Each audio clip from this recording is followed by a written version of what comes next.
Before we start example 3, let's take a look at the stuff that's right before it. From geometry, you know that the measures of two sides and a non-included angle, which is your side-side angle, do not necessarily define a unique triangle.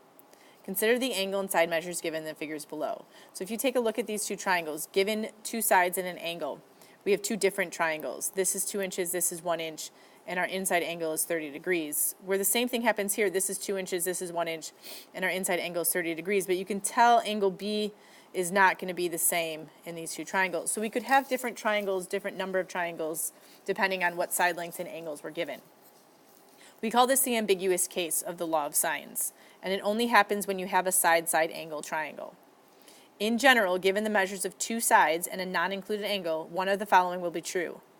Either 1, no triangle will exist, 2, exactly one triangle exists, or choice 3, 2 triangles exist. And we'll go over an example of each one of these situations.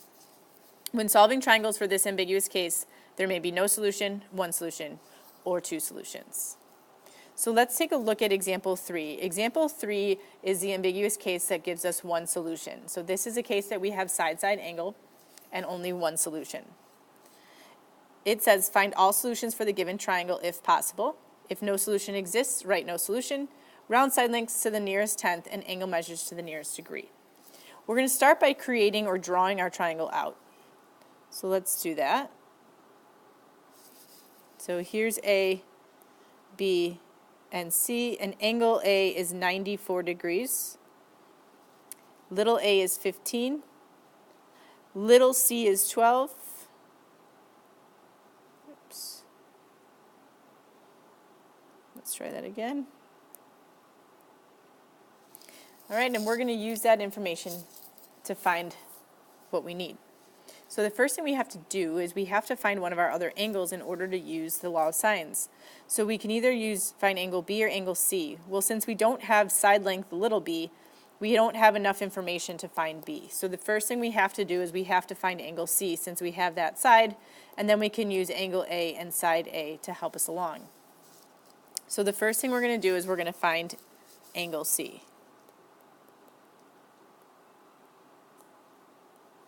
To do that, using the law of sines, using A and angle A, we would have the sine of 94 degrees over 15 equal to the sine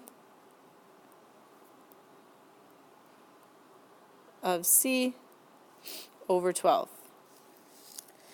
If we cross multiply, we get 12 times the sine of 94 degrees equal to 15 times the sine of C. Again, we're looking to get C by itself. Right now it's attached to that sine. So my next thing to do is divide both sides by 15. And I get 12 times the sine of 94 degrees over 15 equal to the sine of C. And since I need C, I need to use my inverse function. So I'm going to take the sine inverse of all that stuff, 12 sine of 94 degrees over 15, and that's going to give me C. So take a second now, pause it if you need to, and plug this whole thing into your calculator to make sure your answer matches up with the answer I'm going to give you. Rounding to the nearest degree, if you plug this in correctly, you should get 53 degrees. So I'm going to plug that into write that down in my triangle. This is 53 degrees. And then the next thing I'm going to do is I'm going to go ahead and find angle B, because angle B, if I have my other two angles, angle B is pretty easy to find by just subtracting from 180. So the measure of angle B is going to be 180 minus 94 minus 53. So angle B is going to be 33 degrees. I'll fill that into my triangle. And then we need to find our last thing, which is side B. So now we're going to go ahead and find side B. So find little b. And to find little b, we can use angle A and side A.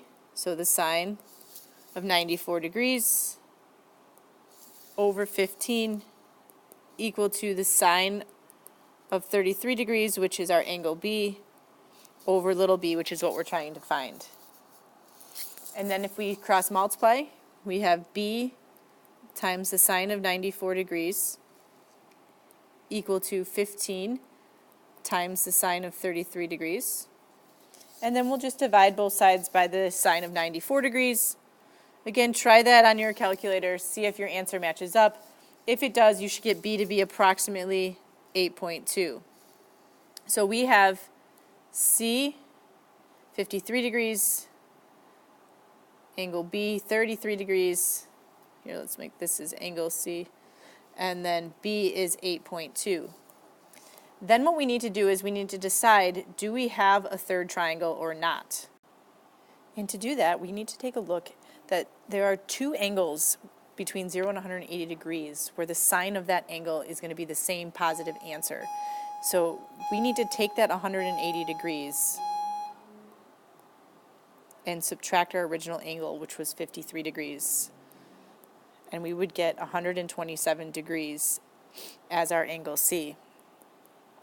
Then we have to think to ourselves, if we take 127 and add it to 94, can we get another angle to equal 180? And the answer to that is no, because 127 and 94 is already 221, and it's bigger than the angles, the sum of the angles of a triangle. So this tells us here that we do not have a second triangle. So we are done with this one. There's only one answer, and that is angle C, 53 degrees, angle B, 33 degrees, and side B, 8.2.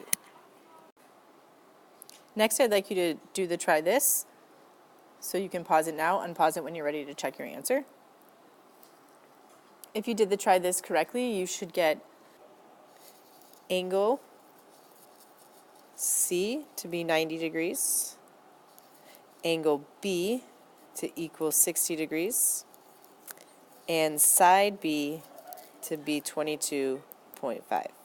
Please let me know if you have any questions.